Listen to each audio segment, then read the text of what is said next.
everybody, and welcome along to this week's edition of the Irish Golfer Podcast. Peter Finnan here, and joined by Rona McNamara. How are we? And Mark McGowan. Wednesdays are the new Mondays. Wednesdays are the new Mondays. Yeah, there's lots going on.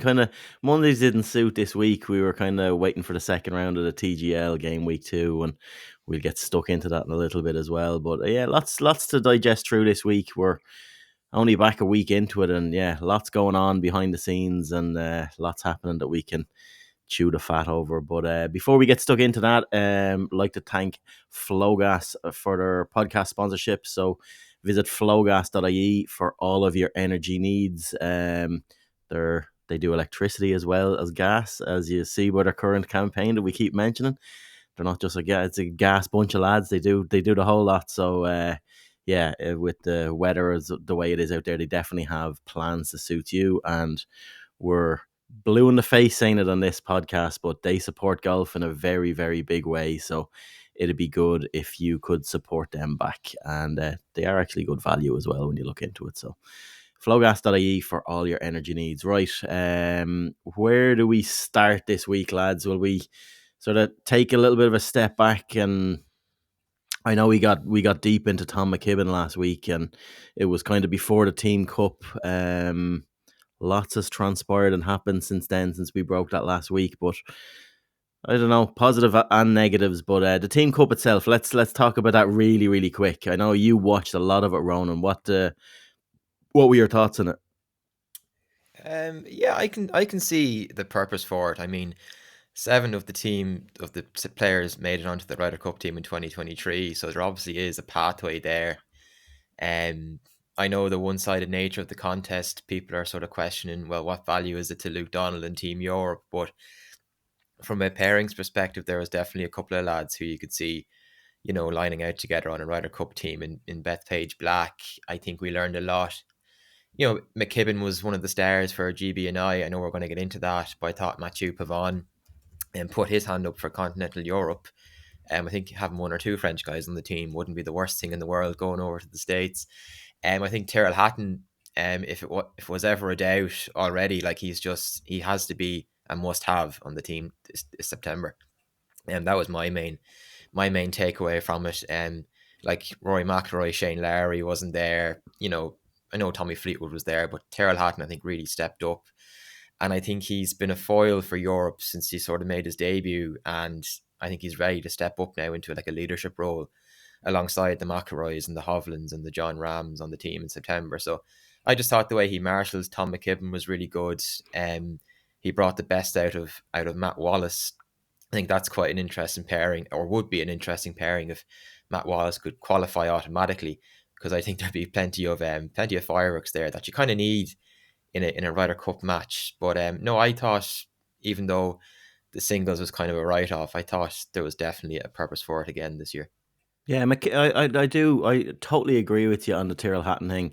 I know he doesn't have any golf to play in the last week anyway, so it was an easy decision for him to make with the live schedules and stuff like that. But John Rahm is in the same boat, and when you see what Tyrrell has done, he really is putting his neck on the line and really does, like, Ryder Cup is the be all and end all for him this year. And yeah, he made a proper effort just to make sure he was there and playing, but then to get there and perform how he did and to show those leadership qualities. Yeah, I totally agree with you. It was it's nothing only positive, and it's there was very little positives, in my opinion, to take from this event from a team point of view. From it was fairly one sided. Like day 2 was just an absolute carnage for GB and Northern Ireland, and it just didn't really turn into that thriller of a match in the end. We still got some good fights and some good showings from some of the guys, but there's not much. I don't know, like, is there anyone there that stood out that you think might get a rookie pick, outside of the guys? Aaron Rai.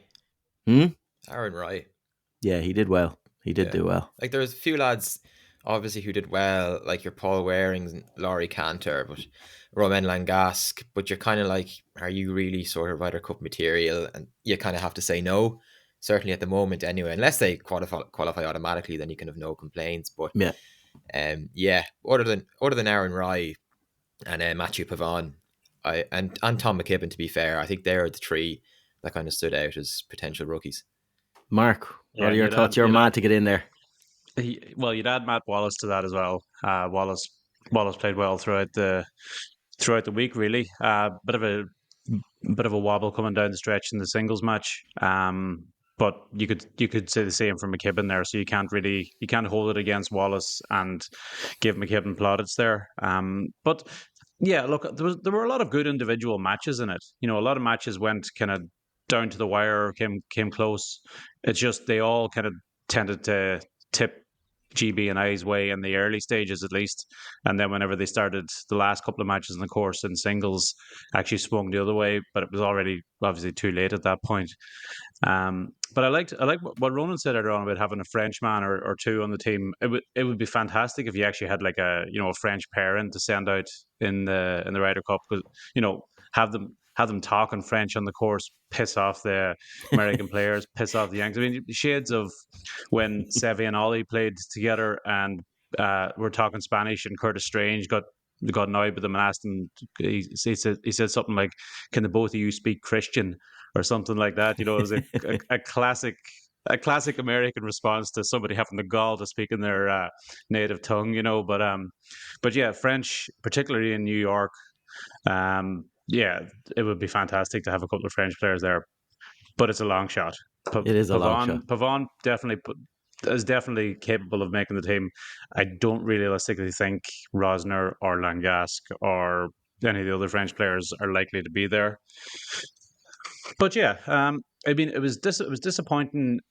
Like the crowds, I wasn't expecting big crowds, but there was absolutely nobody there. I think everybody that was there was outside working. the ropes was working, or was like,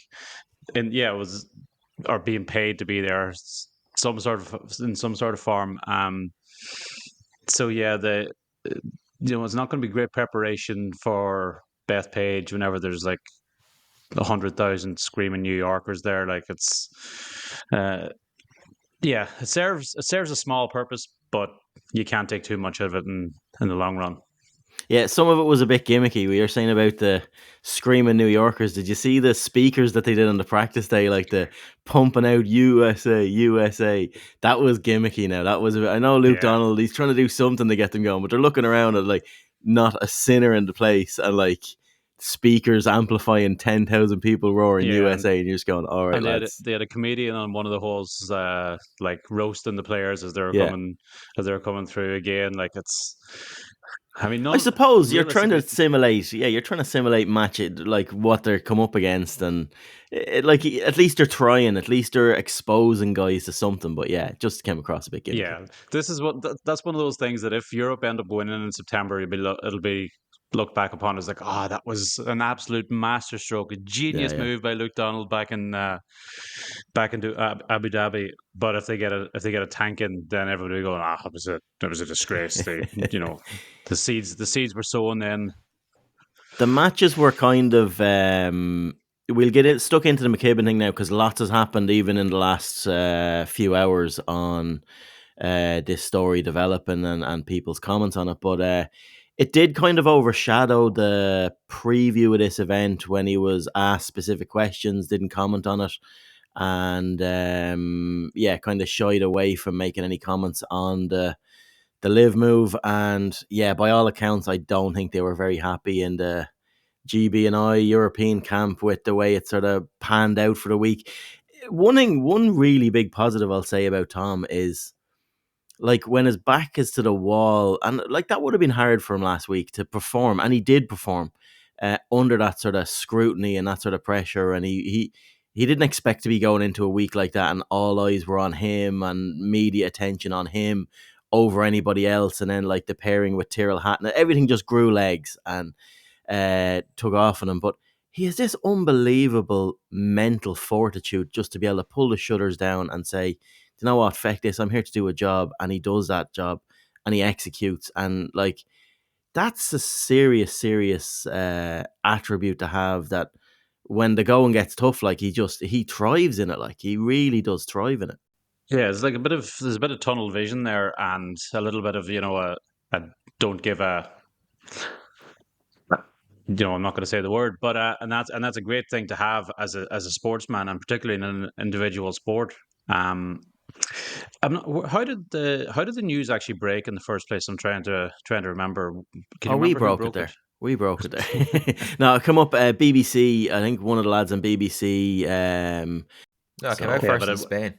Yeah, okay, in Spain. Okay, yeah, because it's a Spanish team, I suppose. But Rambo was talking when he should have been listening. But yeah, but it would have been leaked from the LIV side of the thing. It obviously Oh, wasn't no, anybody at absolutely. McKibbin's camp that was saying this. So there's no.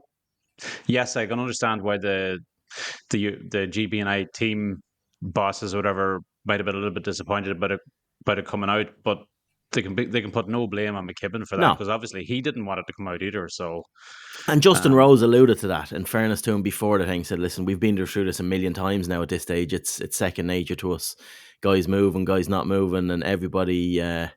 Everybody understands if it does happen and when it does happen. Like Justin Rose was fairly protective of him, in fairness, but he wasn't mentioned in the post match singling out of players that done well and rookies that done well and stuff like that. That's another day's work. But I suppose the interesting angle in all this, we were speculating last week on what players' perceptions would be, most notably Rory McIlroy, what Rory's perception of this, and we kind of all agreed, like, definitely Tom would have went to Rory and would have had a chat, and Rory probably just gave him his blessing and said, yeah, whatever you need to do, and wouldn't stand in his way or whatever. But yeah, Rory's interview, his press conference this morning, Ronan, was fairly interesting. I know you've put a piece up earlier.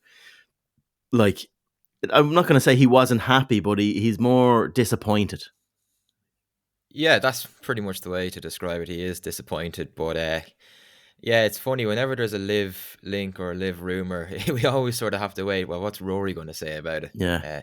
Before we can make a decision. But yeah, look, nothing really too surprising, to be fair. They obviously spoke at length a few times, and Rory said that McKibbin was, very open to what he had to say, which maybe does give an indication that McKibbin isn't 100%, convinced on moving to LIV Golf. So maybe it's not completely done and dusted just yet. But what Rory said was spot on. Is it worth, moving there and getting all this money, but sacrificing some of the potential opportunities that you could have by staying in Europe or by keeping that PGA Tour card and using it and moving up the world rankings and getting your major championship exemptions and, Ryder Cup here as well. So the timing isn't exactly great in that regard, but it's just, it will be a shame if he does go, because we all have that image of McIlroy and McKibbin embracing in Dubai off the back of the 18th green when Tom got his card, and you would have liked to see the two of them paired together in a PGA Tour event. I can tell McIlroy probably is disappointed by that, but I don't think he was ever going to, come out and bluntly say, especially in a press conference, that he told Tom, no, you can't go. So yeah. I think what he said was no surprise. Yeah. And I think both McIlroy and John Rahm in his press conference yesterday both said that it wasn't, nothing was actually signed. Now, whether they're just saying that because, that's lies. Yeah. So it's not just a handshake or verbal agreement. You're saying pen has been definitely put to paper. They have to say that because Tom is teeing it up between now and announcing a LIV. So if he was to come out and say, "Oh no, I've signed the contract, I've done this," LIV want to announce it in their own way. But he wants to play in the PGA Tour in the next 2 weeks before he goes, and that's it. Yeah, but the PGA Tour haven't banned anybody until they've actually hit their first LIV tee shot, right? Yeah, they haven't banned them until they've signed. But if you've signed a contract before you go, like they've never had proof that someone has signed a contract, or the sort of way that you've actually gone against tour policy here. Because Tom would have had to join and pay his membership to the PGA Tour already. So, and the way the two tours look at things are very, very different. From including and banning players' point of view, like in the States, it's you're either in or you're out, whereas in Europe, because like the thing about Tom, between now and the end, he'll have to pay these fines as well. So I don't know what it is. I think it's $100,000 an event if he wants to tee it up in Europe, if he bothers coming across and playing. We were talking about last week, Irish Open. Nothing there's nothing on the calendar live wise that conflicts with the Irish Open, but if he wants to come and play the Irish Open, it's going to cost him 100 grand. It's like it's a lot.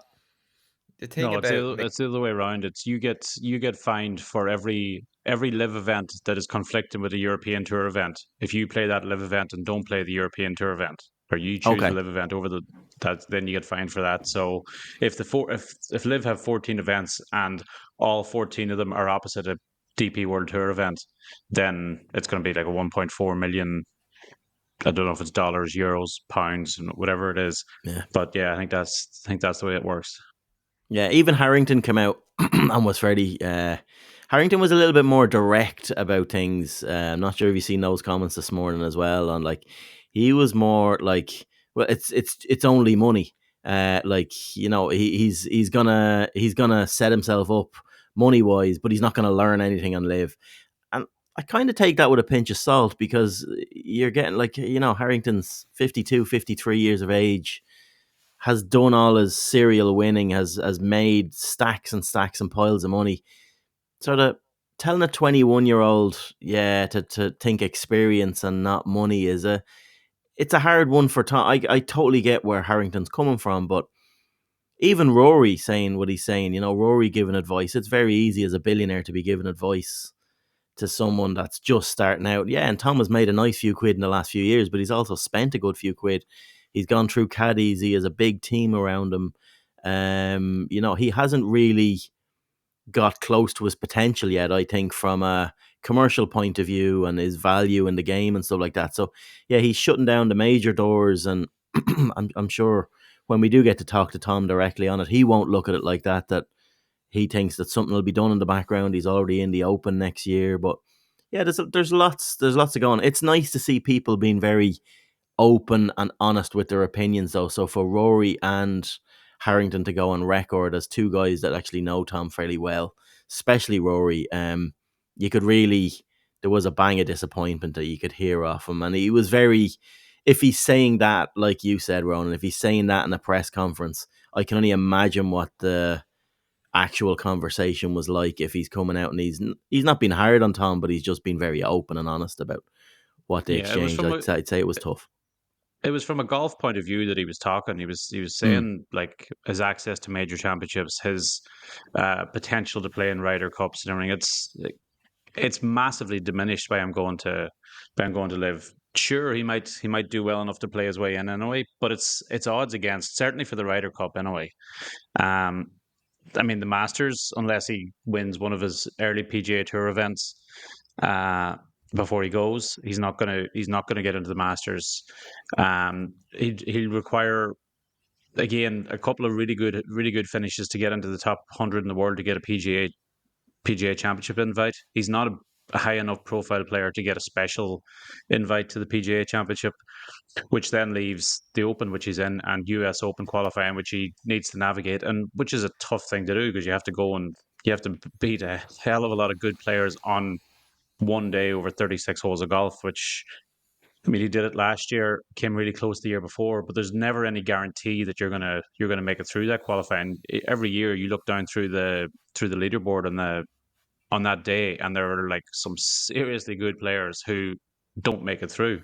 Yeah. So No, but yeah, he's knocking on the door. He is knocking on the door. And like, one thing I will say, there's a lot of live events to happen between now and US Open or PGA. And yeah, I do think if he can win a couple of events early doors and live, he definitely will get he won't get world ranking points, but they did this with Joaquin Neiman as well. That they actually did give him a special invite because he was performing well, but he had won on the PGA Tour before he came out and was he was sliding a the wrong much way. higher They knew he was a profile. top 50 player, yeah. So, Yeah. but like yeah, there's no, the pathway is there in an indirect way, but yeah, it's yeah, that's what he's been compensated for. He's taken this gamble that they'll come together in the next year. John Ram took it last year; it didn't quite work out. You have a lot of defactors on live now, just looking at it, saying, you know, this is kind of not what we were sold, what we were told. Who was selling or telling them, or who they believed, is their own business. But when you see even that Spanish guy from the Fireballs, Eugenie, coming out with the stuff that he's come out last week, and he's won on the tour, like, so that like, that win was worth what, 4 million to him, and he's still coming out giving out saying, "I got nothing from it, only money." Do you know how much he made in 2 years on LIV? And he went there just from From college. he was an amateur, wasn't Yeah, he left college. he? Yeah. Do you know how How much he much? made in 2 years? How much? Just in prize money alone. What? It's 18 million. Yeah, like he can't Doesn't, not do. doesn't, Like that's doesn't the have a thing. degree Like- though, does he? No, that's the thing. He can go back and do that now. He's grand. She can do that. A couple of evenings a week. He'll sort it out now. He's in his last year, I think. You just pay somebody to do the assignments for him. Chat GPT is great, sure. Yeah, just get an old subscription to a good AI thing, and he's grand. Yeah, I think we'll move on from that. But yeah, there's lots going on. I'm sure lots more will happen over the next week, and this is an ever moving story. But yeah, nice that people are coming out and commenting on it. We know it's going to happen. It's just a case of how Tom settles in and hits the ground running, which I'm sure he will. But we were dabbling into the Dubai Desert Classic there. Any other talking points before we go into that? There's no Connor Purcell in the field this week, no? No, just Rory and Harrington. Just Rory and Harrington. And Tom, obviously. Tom. After all that. Yeah. I wonder, will he do any press in the lead up? I doubt now. He's Not not this down. week. He's probably avoiding everybody. Yeah, look, he's somebody that doesn't exactly love talking to the media anyway at the best of times. So I'd Yeah. say this week he's definitely Keep the head casting a down, wide just- berth. Keep walking. Let other lads talk about me, and I'll just do my. But he could do it. Like, I'd love to see him do his talking on the golf course and put in a serious performance. So yeah, it'll be good. Let's. I'll definitely be watching this. Unlike the tripe that we were served up on the PGA Tour in the last week, I'll definitely watch the Dubai Desert Classic. It's an event I always like watching, and it's a nice time of the year. It's early in the morning. I like getting up that weekends. You know, you're watching golf from 7, 8, 9, 10 o'clock in the morning. It's just nice. Yeah, both nodding your head. Yeah, no problem at all. Moving on to TGL. So game week 2 of TGL, an absolute cracker of a match between LA Golf Club and Jupiter Links. This. I don't know. You're nodding your head straight away, Ronan. Our WhatsApp group was hopping until 2:30 this morning, going through this. Have they lost the crowd? They've lost the dressing room already. Well, they've lost me. I mean, look, I've It been was a absolutely Duke Links man from the very start. I said it last week. I mean, I just don't know where we go from here. This is, we need to call a meeting of the shareholders. Yeah. Manager might have to go. The CCCCCC could be getting involved here. Could be referred back. But no, it was so hard to stomach last night. Like, there's loads of angles that we'll get into on it, but I think we're all in a general consensus. Last night stunk the house out. Dreadful. It was awful. It was absolutely brutal. Yeah. It right from the start, I don't know what they're trying to do or what they're like the entrance, the big entrance for Tiger, Eye of the Tiger. It's just so American and so predictable. Like, there's nothing new about this. They didn't actually introduce him. Roger Steele was introducing each player and make some noise. But when it came to Tiger, he actually didn't say anything, did he? They just started played the the music and he came out. They knocked the smoke machine on and stuff. Yeah. But and then you've Charlie hanging off the edge with his mates and doing whatever. But yeah, getting stuck into it, like it's just like it's 2 weeks in. It's a pity they haven't had a match yet. Like this was like Jupiter in fact. Like they've 3 players. Where was Tom Kim? Like that's all I want to know. Like it ruined it. At least if they had 2 players, like they literally have Tiger, who's pretty much retired, Kevin Kisner, who's off the planet for the last 10 years, and poor Max Homa with new clubs that he's only signed a deal with. Off the planet or not off the planet, there's no like legislating for how bad Kisner actually played. Like literally any of the three of us could have taken his place there and not done any worse than he did. Like it was absolutely brutal. That's what I was saying in the group last night. And no disrespect to anyone that's getting geared up for the Pierce Purcell this year, but it was like a Pierce Purcell practice session in K Golf World Indoor Simulator there for the first 4 or 5 holes. The boy, like the lads in Jupiter Links, mainly Kisner, I think they put 7 balls in the water for the 15 holes. Like they lost 7 golf balls in an indoor simulator. That takes a lot of doing as a professional.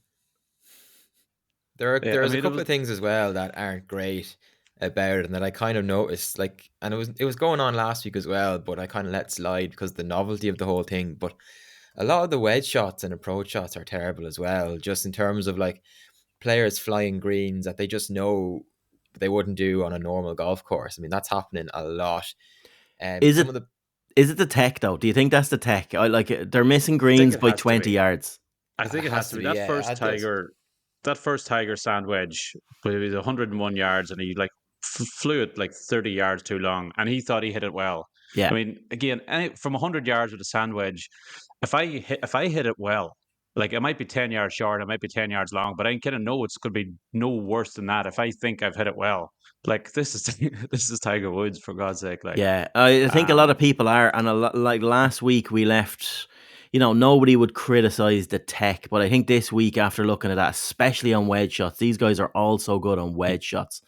When you see wedges going 20, 30 yards long, there's definitely something up with the lights, and they won't say anything because I think Tiger's linked to Full Swing, who actually owned the launch monitor company. So yeah, he has a slice of that as well. So it's not as if they were biting their tongues. Yeah, they are biting their tongues, and they're trying to bet it out. And then like it was evident last night as well. Like the green complex, it's really good tech wise, but it's just very it's not. It's like the Himalayas course in St Andrews. Some of the things, like the uphill, downhill, the way it is, I don't know. They're finding it very hard in the greens, and they should have, like, I think you mentioned it last week, like a gimme circle or something like that, or you just finish everything off, like one or the other. Just do one or the other. Add a bit of juice to it. But yeah, I just last night the whole Tiger thing, the entrance, the dropping the hammer straight away. I still can't get my head around this hammer shite. Yeah, what the hell? How come it's worth what? Like the hole's supposed to be worth 2 points, then all of a sudden it's worth 3. Yeah, and then like where are they getting was thrown back again? Where are they getting the other hammers from? There was double hammer action. I love how after week 1 they're just like, actually no, we don't need to bother explaining the rules anymore. Everybody gets it. Yeah, and everyone's still confused. Is the hammer still brought to us by FedEx? Oh no, it was. Yeah, they just didn't announce it as much. It flashed up in the corner of the screen a few times when the hammer was dropped. Yeah, definitely. I was a little bit worried there, actually. That I did like Max Homa's little antics though, pulling the hammer out to get out of Saeed's back pocket and just dropping it down, and goes, and then the boys are trying to pull him up in a technical fault, a bit of hammer stealing going on. But no, it was good. Like Max Homa's built for this, and so was the like a TGL and all that. Point of view, anyway.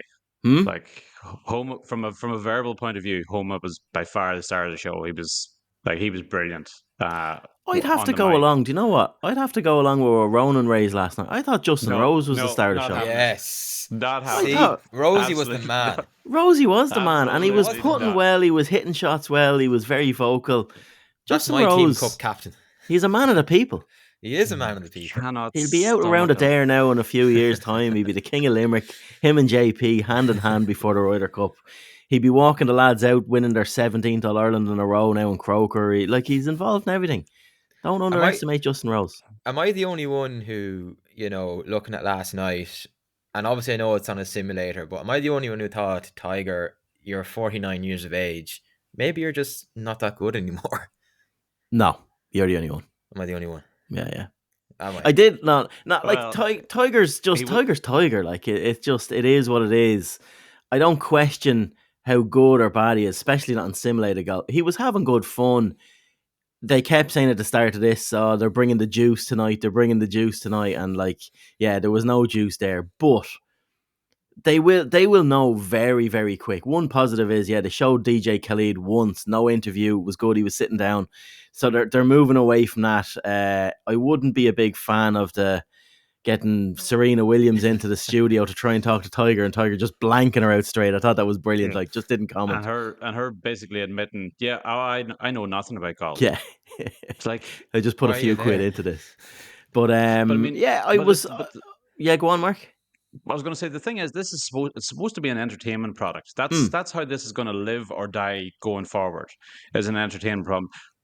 Who the hell was entertained by Serena Williams or the American football or the female soccer player? What was her? No one cares. I can't remember. Or Kevin Kisner. Like who was entertained by them talking? Like Yeah. that's like I know they're shareholders or whatever, and but like that doesn't matter to me. That doesn't matter to you. It doesn't matter to anybody watching that they've bought a piece of a team. Don't put them on the TV. There's absolutely no need for them. And having Serena on for like 10 or 15 minutes talking about golf when she flat out hasn't a clue what she's talking about is absolute bollocks. Like No, totally is. It's like bringing on the lads from Fenway Sports Group at halftime in the Liverpool match for a chat. Like it doesn't need to be done. Like you don't need to go there. It's big whoop. Yeah, they've put money behind it, but you don't need that. Like you just don't need that involvement. We're there for the players. I think they've made a massive mistake with Kisner. Because game week 2, everybody was watching. Yeah, we'll remember Kisner now in this. I think if there was a good player there, like 12-1 as a score is shocking, right? There should have been a lot closer. I'm hoping next week it'll be a match. At least they're two fairly even enough teams looking at it.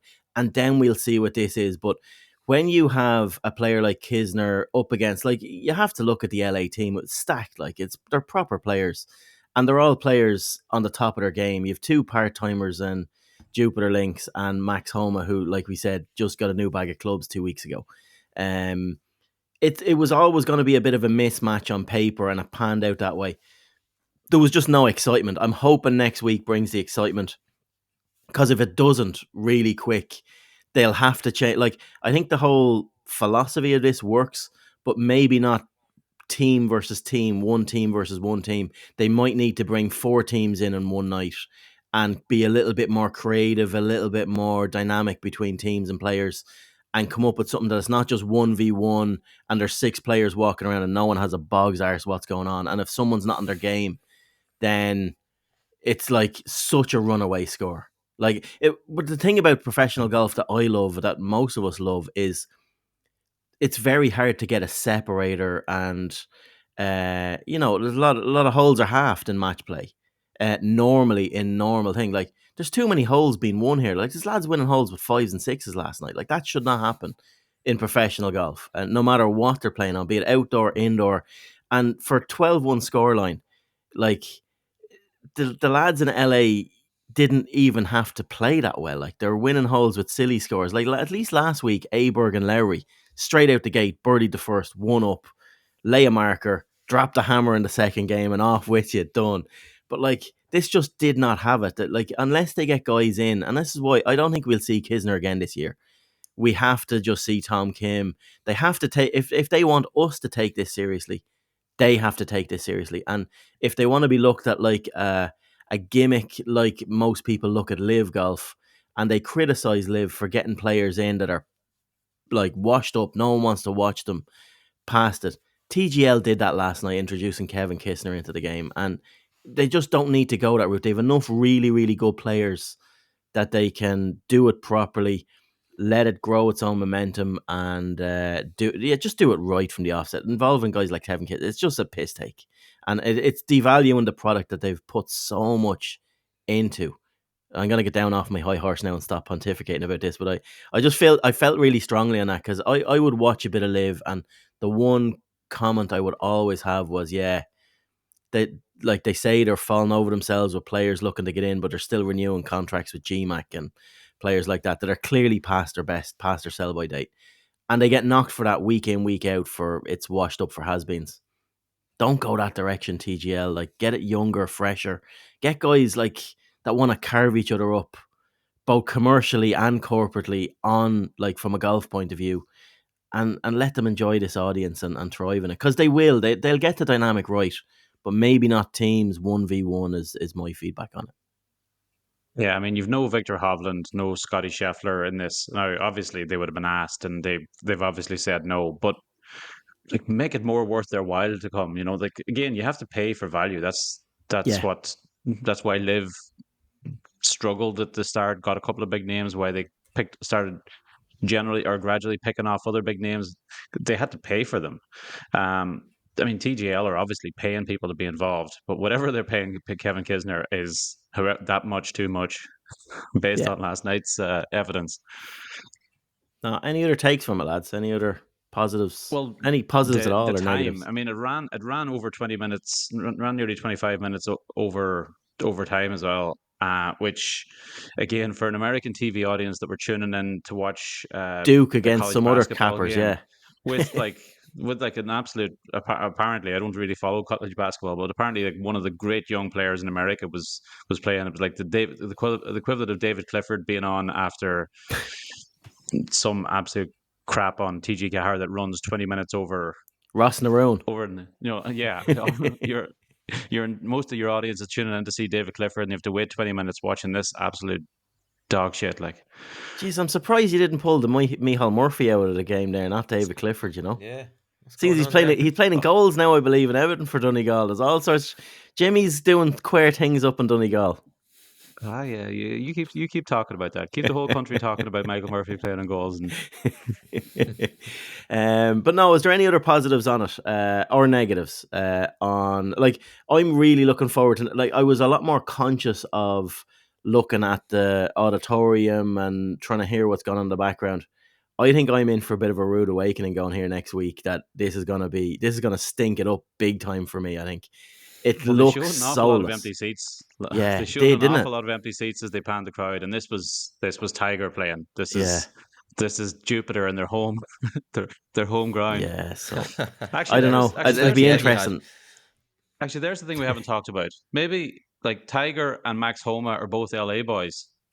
Maybe playing against their hometown team. Maybe just the will to win wasn't there. Maybe they grew up supporting LA Golf Club. Like, yeah, no, I don't know. I don't know. They need they need a lot more stuff. But yeah, I'm looking forward to going and experiencing it next week. But at the same time, it could be dead to me. This time next week, this all could be dead, and I never watch this again. So, they're treading a fine line with a lot of people. I think they might get 2 more weeks. So they've next week, and then they've Rory making his debut at Boston Common the week after. I think if they don't get a close, exciting, competitive match in the next 2 weeks, this thing's gonna fall flat on its face. Sorry, man. They need to do a WWE on it and just script it. You know how long the match needs to go on for, how tight it's going to be. When someone hits a shot, you have to say this or do that. Like, they need to bring a bit of that in. Bring a bit of theatrics in, yeah. What were you saying there, Mark? I was saying, like, the TV ratings last week were pretty good for it. And imagine this week they will be better again because of the Tiger factor. You get a lot of casual people will tune in for it. But I mean, a lot of casual people tuned in and ended up seeing that, and the people who otherwise would kind of be on the fence, like, they're not tuning in next week to watch who's at New York, Atlanta and New York. So yeah. Justin Thomas and Xander Schauffele, like, they're not. That's not gonna.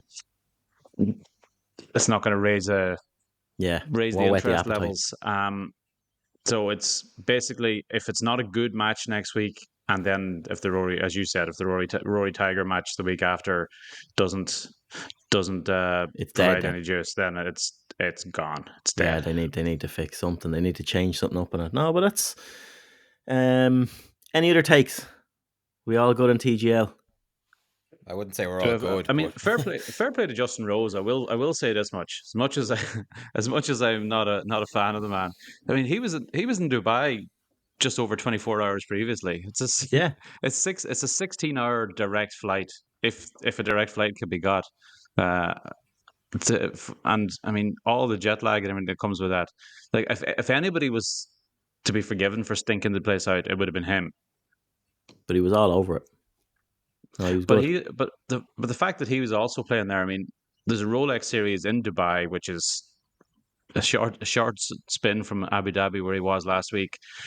I mean, the European Tour and the European Ryder Cup team would be far better served by having Justin Rose in Dubai this week playing. You know, he could have a good result, push himself well up the rankings.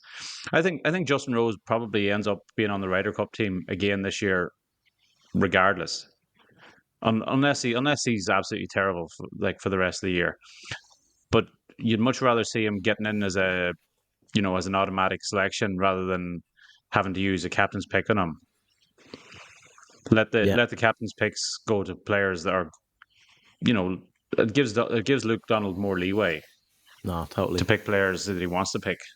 Yeah, no, it'll be exciting. It'll be good. But yeah, like I see what you're saying. But no, it was good to see Shane Lowry taking DP World Tour life serious as well there last night. Not bothering with Dubai. He's They must. flat out over there now in Jupiter doing his own thing. What was Lowry doing there? They must have been given out. There must have been a free bar. That's a bit unfair now. That's a bit unfair. No, I mean, like, why? I suppose. Look, maybe he lives he up the road to see Tiger play. Like, but I mean, Jesus, after seeing that this week, if Lowry turns up next week, then we know there's something seriously wrong there. Yeah, no, stuff. No, I'm looking forward. It'll be good, right? On to the next. I know, like, but there's not even a point. Like, it's roundup time, really. But going through the, I have to be honest. I didn't watch one shot of Hawaii in the last week. No interest. I seen the winner's shot actually. I seen the two lads going around chipping in around 18 and seen the winner. That was it. Like, just nothing to write home on the competition itself. But from our point of view, I know we did our predictions last week and we all kind of hinted at the fact on Seamus Power and the injury. Maybe he's not been as open and honest with himself and with us about how serious or how the recovery's going. And again, he's out last week, out this week. This is becoming a very, very serious problem for Seamus Power. Yeah, it's not a good look for Seamus, especially because considering his injury last year really curtailed his injury in 2023 really curtailed the start of his 2024 season, and it took him 6 or 7 months to really get going, and now he's kind of he was ready to start and kickstart his career again, I suppose, and he's kind of been pushed back to square one. It's a different injury this time. It's not the hip one that kind of plagued him for about 18 months. It's a back injury, which he had at the end of last year. He withdrew from the RSM Classic, so it's obviously a recurrence of that. The timing is poor again, considering he's 2 signature events coming up on the PGA Tour next month as well, and they're obviously big opportunities for him. So there is a sense of precaution, of course, now that he is withdrawing with those events in mind. But he's like, in a month's time, he could be very much up against it in terms of keeping his card if he isn't fully right, because it's nearly impossible to keep your card if you're not fully fit. Yeah, big time. No, it is. What were you going to say, Mark? And I think back injuries. I think back injuries and wrist injuries are the 2 worst injuries for a golfer to have, really, because they tend to keep reoccurring, and they often put you on the sidelines for quite a while and can often reoccur. So it's extremely worrying. Let's hope that he's decided that it's not really, really serious, that he's just like, I could do with a couple of weeks to get myself, to make sure that I'm fully fit to play in those signature events. Let's hope that he's decided he's going to prioritize them over, maybe turning up just slightly, maybe 85-90% this week. But I guess we don't know. We'll have to wait and see on that. But it is worrying. Yeah. No, it's like there's not much to say else on that, so the way we'll go into a quick roundup of other things going on. There was a bit of amateur stuff going on, Ronan, with Emma Fleming out in the South American Amateur, and then you had Olivia Costello as well out in Spain. Yeah, Emma Fleming tied 6th in the South American Women's Amateur. She was over there, sort of a team of 4 Irish players went over, but none of their clubs arrived in time for the event, so they all had to play at rental clubs. And so naturally enough, she shot an opening round of 80, which is probably understandable. Flew back then with a 68 and managed to work her way up to tied 6th place. So yeah, like pretty good week in fairness to her. Even if she had her clubs, I don't think she would have won, because the leader was just a runaway score. And then Olivia Costello, 2nd place in the Women's Andalusia Cup, led the way actually after round 1, and then was tied for the lead going to the final round. So shame that she didn't win, but look, another real sign of her potential that she managed to come 2nd. Yeah, no, definitely. Any other roundups? Anything else going on in the world of golf, Mark? Oh, he had a couple of things. You had Butch Harmon had a good dig at the PGA Tour and Jay Monahan in particular for not taking the Yasser phone call about 4 years ago, saying that they've only got themselves to blame for the mess that they're kind of finding themselves in. Which I think there's definitely a lot of merit in that. It'll all be sorted out next week. It'll be grand. The big Don is back next week. First thing he's doing is going to the director, the DOJ, and he's going to go in. He's going to rip up whatever they have, sack whoever doesn't do this. These boys will be coming together a lot sooner than you think now with Donald Trump in as president. So, well, he might have Gaza, Israel, and Palestine solved before he even takes office. So yeah, no, it is mad, but yeah, I think that's it for the week, lads. I think we'll do our heroes and villains. I know we skipped over it last week and you had stuff down. Now I'm going to bring it up this week and you probably have nothing down. Go on, heroes and villains. Do you want to single anyone out this week? Mark, kick it off with you. Hero. Right. Hero is... I'm going for Keegan Bradley. Hero, because look, there aren't many good moustaches in golf these days, which is a crying shame. I think his moustache is absolutely fantastic. They called him, was it Tom Selleck, the Magnum PI yesterday? Yeah. I was just thinking it's just pure country guard. It's absolutely fantastic. He should be pulling people over, asking them if they got tax and insurance on that vehicle. I mean, he could be playing. There's a lot of Irish police in New York. You know, the NYPD, traditionally very Irish. He could be playing a little bit to the New York crowd, making sure that anybody that's kind of on the fence of who they're going to support, they stick their flag behind the good old US of A. So yeah, Keegan's my hero this week. Ronan? My hero is the fella that knocked the hole-in-one over Bryson's roof. Oh yeah. That was savage in his fourth shot. That was unbelievable. That was great content. Like, Bryson has just completely smashed the whole content thing. Did you see the stuff that he's doing though? Did you see, separate to that, all the things that he's doing on his YouTube, like, and on his socials about, like, he just rocked up to an average golf club and right, I'll have a chip off with you for $10,000. I'll have one shot and you can have 3 shots. Try and get up and down nearest the hole from here. Did you see all them? Yeah, it's great. So good. It's proper jeopardy involved in it. Like, the money he's making on the views alone is covering that to the guys he's paying out. Well, no, it's sponsors' money. It's not his money that he's putting that he's playing for. But even still, it's top quality stuff. I've been waiting out in the putting green there in County Sligo for the last week, hoping that he lands. Waiting for him to show up. No, it's some crack. Yeah, I'm going to give my hero to Tom McKibbin. I just thought the performance that he put in at the last week's, with that pressure on him, with that target on his back, not giving him the hero status for making the decision that he's after making, but just to be able to perform under that pressure, I think it's been a really, really solid week for him. And yeah, long may it continue. He's going to have a lot of people giving out about him or putting him up and giving him abuse over the next year or so, when he makes the move he makes. So yeah, it's good practice, and he done really well. All right, villains. Mark? I actually don't have a clear-cut villain this week. I had a very clear-cut villain last week, and we promised, we said we were going to talk about him towards the end. That was our good old DJ Khaled. I mean, I'll call the cameraman who did pan to him at least once last night. I thought he wasn't there. I thought we were going to have absolutely nothing to do with him, but they still had to pan to him at one point. So for that cameraman or that producer who selected that shot, he's the villain. Villain of the week. We could have had a DJ Khaled free night, and that would have at least been something. Yeah. Ronan? I didn't even notice DJ Khaled come up on the screen, so I'm happy enough with that. My villain is LIV Golf, and not because they're going to take Tom McKibbin away from me. It's because it's just the most absolute jobs for the boys, cobblers, bollocks I've ever seen in my entire life. Like, I never thought in my life I'd be standing up for John Catlin, but here I am.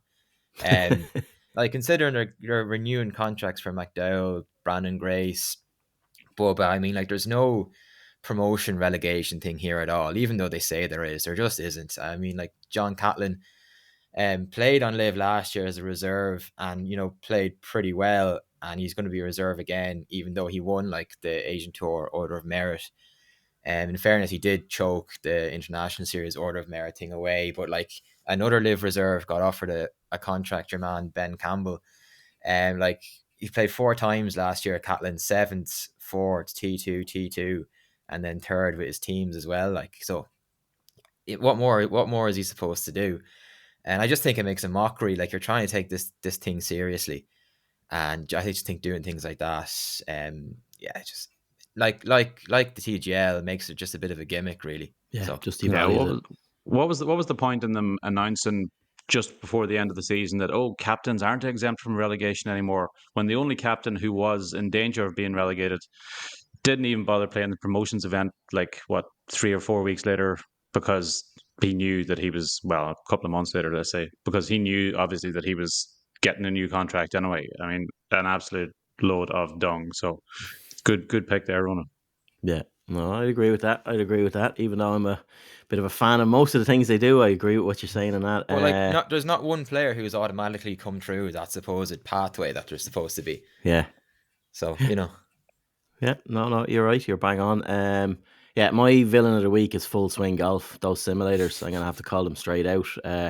I'm gonna be there next week. I have a media pass. I'm going down onto that floor, and I'll get up close and personal and get some videos of them and see if I can get in tight to them at all. But yeah, there's something stinking going on with these things. Yeah, we'll get to the end of it soon enough. I'm sure they'll come out with. Well, they won't come out with some sort of explanation on it. Given the links to some of the players to this company, but yeah, there's something not right. It's no Trackman or Foresight Sports anyway. Yeah, see if you can under or find some underhanded dealings, because I put 20 quid on dupe links last night and I lost that. If we can prove that there was dodgy stuff going on, I might get me 20 quid back. So go on, go for it. If you're betting on the TGL, there's something wrong. Yeah, you might as well be on virtual dogs or the horse racing or something like that. The virtual horses. I only bet just because it was my beloved dupe links, as I keep mentioning. But no, I'll not be making that mistake in future. Right, before we draw a close to this week's pod, lads, I just want to play a quick recording we caught up with Chris Hollins earlier on this week, who is presenting Golf's Greatest Holes. You might know him from the first 2 series that they did with Paul McGinley. So they're out with a new one. It's coming out in the next few weeks on Sky Sports, and I had a brief catch up with Chris just to see what we can expect from Series 3 up in Royal Portrush. So here's the chat we had. Right, delighted to be joined now by Chris Hollins, who is a presenter and a producer as well of Golf's Greatest Holes. Yes, that's right. Yeah, and club washer, ball repairer, everything. How are you keeping, Chris? All good? Very good, thanks. Yeah, we've just made another Golf's Greatest Holes, so it's all exciting. When they send you the couple of edits and you think, oh, that looks really good. You shouldn't sound surprised. That looks really good, and I'm looking forward to seeing that finished.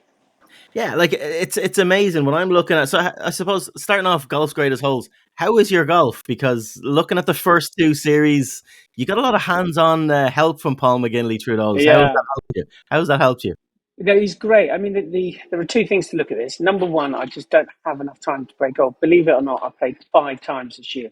5 times. So when you sort of turn up with Paul McGinley on the first tee at a place like Royal Portrush, it's pretty intimidating because the thing is, Peter, they're not just good golfers, they're great golfers. They're fantastic golfers, right? So you are standing next to greats and you know that you are not in that category. So you just scramble your way through. There's a few tips I've picked up, but it's just putting him into action is impossible. Yeah, he sort of prods at you a little bit as well. He tries to get the best out of you by dragging you along sometimes. You can see why he was a good Ryder Cup captain, because he gets you, he pushes you, he knows the right buttons to press. But thankfully, the Ryder Cup players had the talent to respond and deliver. But I mean, on this Royal Portrush, I had a disaster with him. First couple of holes. Oh my, it was embarrassing. But never mind. No, we'll get stuck into Portrush in a few moments, I suppose. Are you looking back on the first 2 series? So we started off with Golf's Greatest Holes Ireland, moved on to Portugal then. Are you surprised at the numbers are staggering in this? They're extraordinary as to the reach globally that these series have got. And look, it was an idea that I had. I said to him, I like this idea. I think it'll work. Sky Sports, thank you, Sky Sports said, yeah, we like it. And then we started putting it together. Then sort of lockdown came, and we thought, with COVID, and we thought, this just won't happen. And thanks to the Irish Tourist Board, they said, no, we'll still make it as soon as we're allowed out. And you know, when you make something, you think, well, I'd watch that. No, that's the main thing. You've got to make one program that you would watch. And then all of a sudden, it started going out, and the response we had to it is extraordinary. I mean, I went to a football match the other day, and this guy said, hey, Chris, I want to play golf with you. Take me to all these places. I want to carry. And you think, well, it's doing exactly what I wanted it to do. And then when we were in Ireland the other week, a guy from Boston sort of got hold of us by the bar and said, I want to buy you a drink. I love it when you did in that second episode. And then in the third episode, it's like, oh my God, we've got super fans here. Super fans. So it's been amazing.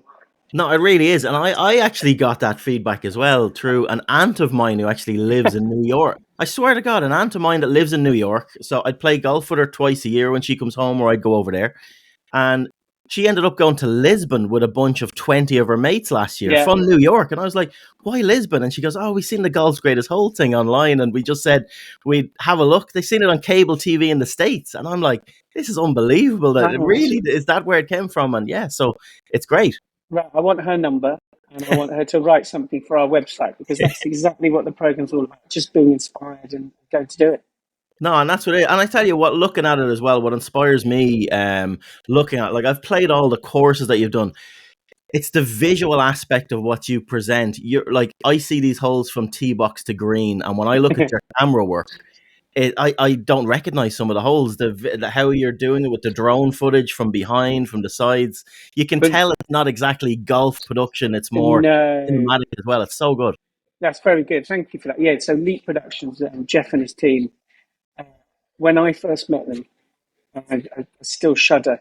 I said, look, we want to make this program. He said, no, I love it. And I said, we've got to reflect everything that we enjoy about playing golf. Yeah, we want to play one on the hole, but we're not going to be talking about how far the bunker is and how deep the bunker is. What we're saying is, isn't it look beautiful here? And having a chat and enjoying yourself and taking the mickey out of each other. And he said, yeah, I've got it.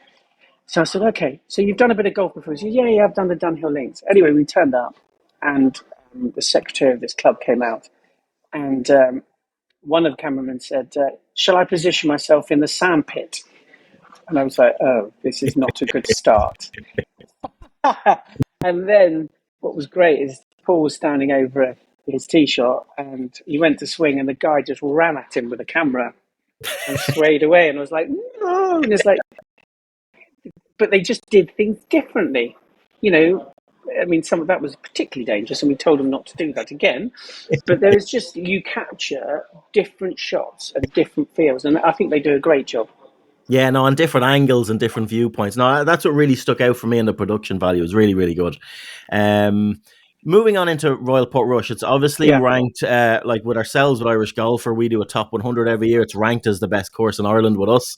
It is a spectacular place. Yeah, it's a place I've now been a few times.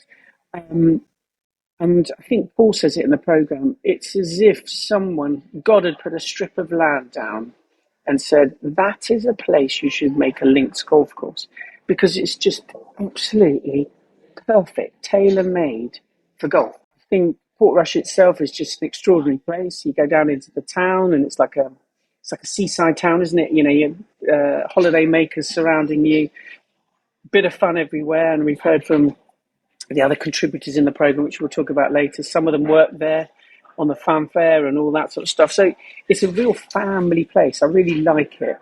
But the golf course is king, queen, prince, you name it, in that area. It just is an amazing piece of land.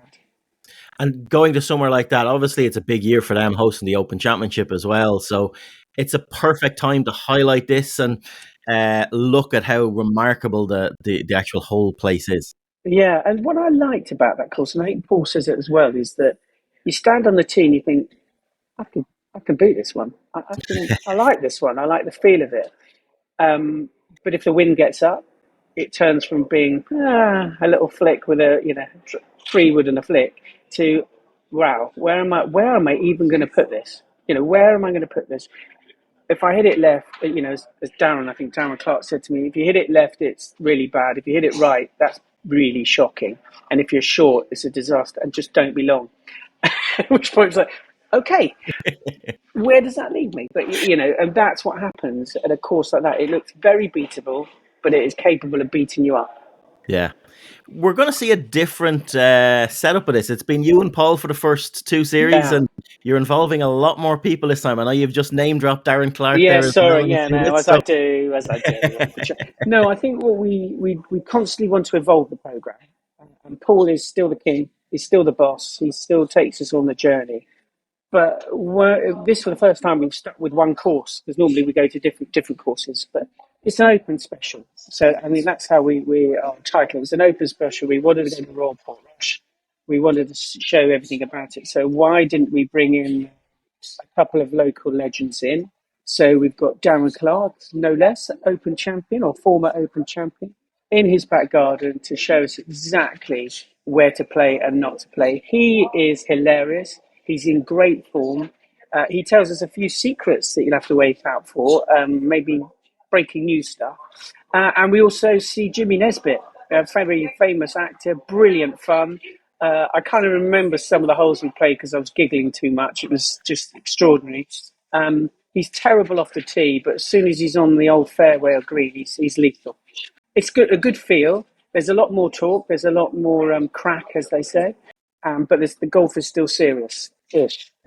But we play all 18 holes, not in order, all scattered around because otherwise it'd be a bit boring and predictable. So and different weathers, as you know, if you've been brought up in that part of the world, you get four seasons in one day.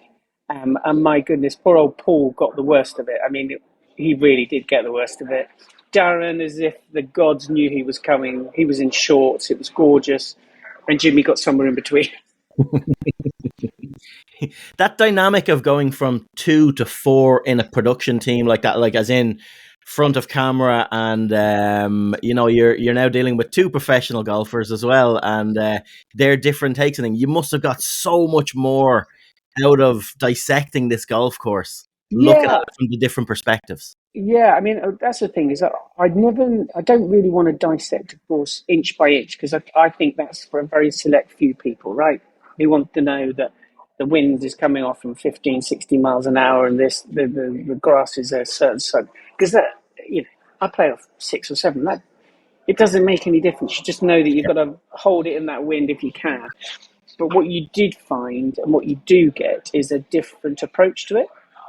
So Darren, by his own admission, if he doesn't play well, gets very angry and he gets very cross. Paul seems to be calm and very methodical in what he does. And Jimmy obviously is not a professional golfer, but what was good about it is that we could just got some great stories and some great adventures, and their experiences of the Open, experiences of playing in Northern Ireland, and Jimmy just great experiences of growing up in that area. So you get a good feel about it. And what is undoubted is they are so excited that it's back at Royal Portrush. It really I can tell by you're very enthusiastic, energetic about this. This is only the beginning of this. Like we're 3 series in so far, but it's something that can really grow legs. Yeah, I mean, every time I put the bags back home after making one of these, I'll say to my wife, I'm never doing that again. I'm absolutely exhausted. Because if you can imagine, we turn up and play golf, right? And it rains a bit. You sort of get through the rain, or you just say, no, let's go and have some lunch, forget it. On the other side of that camera, I've got a crew of 8 people making sure that it all happens and all happens very quickly. Plus, I've got the former Open champion there. I've got a former Ryder Cup captain there. I've got a world-famous actor. There's a lot of responsibility. You're not just playing golf. There's a lot of responsibility. Everything's got to work. And then before you know it, there's a group that's caught you up behind that want to play through. And you're thinking, so, it is. Once you've put the action and you start playing, it is so much fun.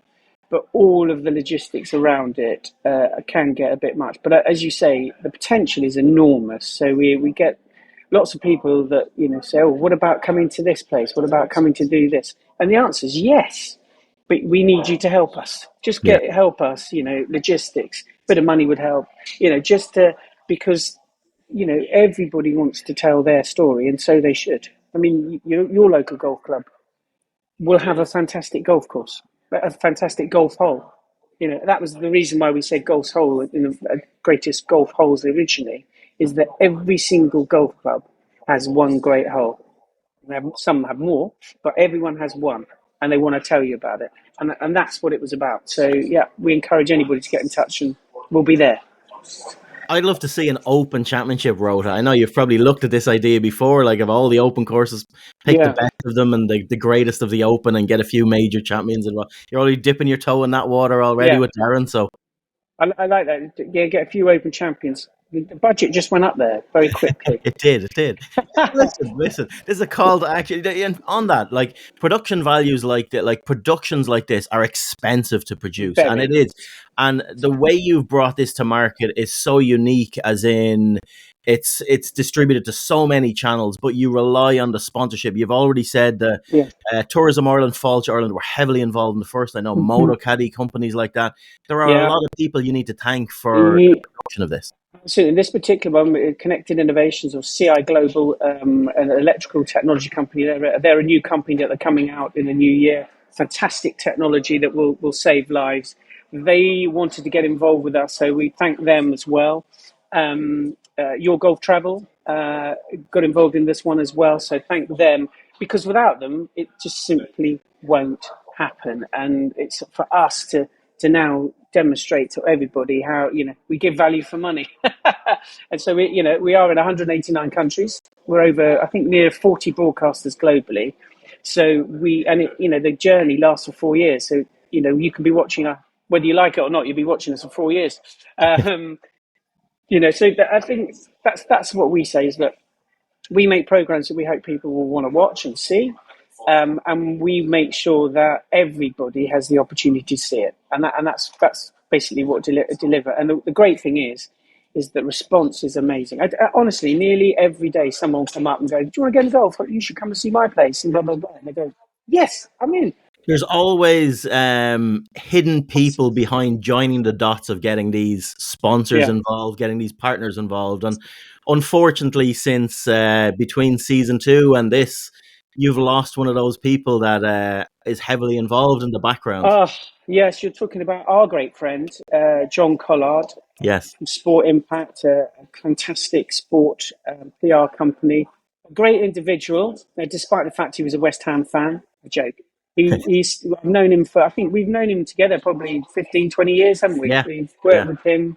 I sort of first met him in my breakfast days back in the early, sort of mid 2009s, but he always a smiley face, great contacts. I mean, his history with this game, he worked with Seve, Bernhard Langer, all the greats, and he's despite all that, he's still in the game, and he has helped us and been instrumental with putting the first 2 shows on out there, and including this third one. And unfortunately, we lost him. It was a couple of months ago. He is sorely missed. He'll get a special mention in our programme, that's for sure, in this series. But I will always say and always finish it in, because we always took the mick out of him. Despite all his contacts and despite everybody he knew in golf, he was the worst golfer I had ever seen. But we love him for that. Johnny Collard. No, he was one in a million. I suppose looking back on this, what's your most memorable moment from the first 3 series of Golf Greatest Holes? To narrow it down to a moment that really sticks out with you. That's a really good question. I tell you what, the moment that I will always be thankful for was when we went. If you imagine, we had this idea in lockdown. We said no, we can't do it, and then suddenly Tourism Ireland and Falch Ireland said, right, Luke, you're going to do it as soon as we're allowed out. And you pack your bags, you're meeting up with the crew, and bearing in mind we've not worked with each other before, and you're hoping for the best. And we went into lockdown. We had to have what do you call it? Where you have to stay in this little cottage for a week without contact with anybody else in Ireland, up near. Oh my goodness, where was it? We first started. It was Donegal. Donegal, thank you. Yeah. Up in Donegal, you know more than me. And we were up there, and we think, and every day we woke up, basically locked in this cottage, just in this garden. We couldn't mix with anybody. And every day it was gorgeous, beautiful sunny weather. cold but sunny weather. And then we said, okay, tomorrow's the day. And we were all packing, and we got up and we woke up and it was chucking it down with rain. It's like, no, oh my goodness, oh no. Anyway, we went out and we filmed, and it was all right, but looked breathtaking. And we did 2 courses that day. We went off and did up on the Wild Atlantic Way, and it was miserable. And I was thinking, why have I done this? I've got 2 weeks of this. And I'll never forget waking up at Old Head, and it was clear blue sky. It looked breathtaking. And that was the day the whole series changed. And we never had, and believe it, we filmed for 2 weeks in Ireland and Northern Ireland, and we had 1 day of rain. And that first day, I mean, the chances of that are ridiculous. So that was the real time. I'll never forget that. I mean, there've been other ridiculous adventures, but that day at Old Head with Paul just made it. And we just said, right, we've got something here. And looking back on the holes that you've played, can you pick anything that's your favourite? It's golf's greatest holes. To you, it's everybody has different opinions on this, on what's a great hole, what makes a great hole. But for you, looking back on the holes that you've played and experienced, what stands out? It's good for me. I mean, look, there's some great golf courses in Portugal, and there's some great courses at Portrush, great holes at Portrush. I mean, the 5th, I think, isn't it, when you drive towards the water, the little short par down the 4. hill. I love that. I really love that, because I don't even care what I score. I'm just walking towards water, and it's amazing. Or the par 3 beyond that, the 6th. So that's one particular place. Some of the places that took my breath away were Adair Manor. I mean, it was just ridiculous, that hole, with the fountain and the manor house. I think there's one place that I just didn't think was real, was Killarney. Have you been to Killarney? Yeah, I have. It's a nice course, but they've just got that little hole, that par 3 just outside the clubhouse and you think, this cannot be real. Mountains, lake trees, to the right. Literally just green. The only place you can miss on that hole is the green. Yeah, and Paul's going, well, yeah, this is a nice little par 3. It was only 120 yards. I just said, I could play this all day, every day. And those sort of magic moments, because you think you know loads of courses, and Royal County Down, you can't just, every hole's a cracker. But that Killarney one was just like, this is ridiculous. This is not real. Just lake, mountains, as you say, nothing else in between apart from a green in the distance. No, it's really enjoyable. I'm really looking forward to the Royal Portrush. And when do we expect to see it on screens here in Ireland? So we're planning to be mid-Feb in the UK and Ireland.